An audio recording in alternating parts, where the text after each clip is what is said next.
இன்றைக்கி காக்ரோச்னால் டூயட் பாடுற நேரத்தில் நான் கிச்சனில் போய் உருட்டிகிட்டு இருந்தேன் அடை தோசை பண்ணுறதுக்கு. ஏன்னா நான் பார்த்த வீடியோவில் கரெக்டாக 2 மணி நேரம் தான் ஊற வைக்கணுன்னாங்க.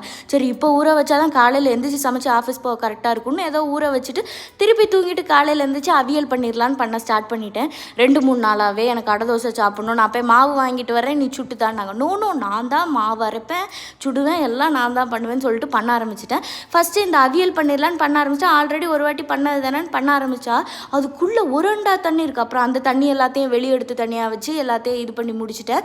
இதுக்கு கூட கொஞ்சோண்டு சட்னி வேறு, தேங்காய் சட்னி அரைச்சி ஏதோ தூக்கு கலக்கத்தில் நிறைய ஊற வச்சுட்டேன் போல் இருக்குது. இன்னும் எங்கள் வீட்டில் 2 வாரத்துக்கு காலையில் சாப்பாடுனா அது அடை தோசையாக தான் இருக்கும். அவ்வளோ அரைச்சி வச்சுருக்கேன். ஒரு சோறு பொங்குற பானை ஃபுல்லாக இருந்தது. அடுப்பே பற்ற வைக்காமல் கடைசி தாளிப்பு பண்ணிக்கிட்டு கிடந்தேன். அப்புறம் அதெல்லாம் பண்ணி முடிச்சுட்டு சரி தோசை எப்படி வருதுன்னு பார்த்தா இவ்வளோ அழகு போல் இருந்துச்சு, சூப்பராக இருந்துச்சு. எனக்கே நான் சுட்ட தோசையாங்கிற மாதிரி இருந்து இது கூட தேங்காய் சட்னி அப்புறம் அவியல் எல்லாம் வச்சு சாப்பிட்டு முடிச்சாச்சு.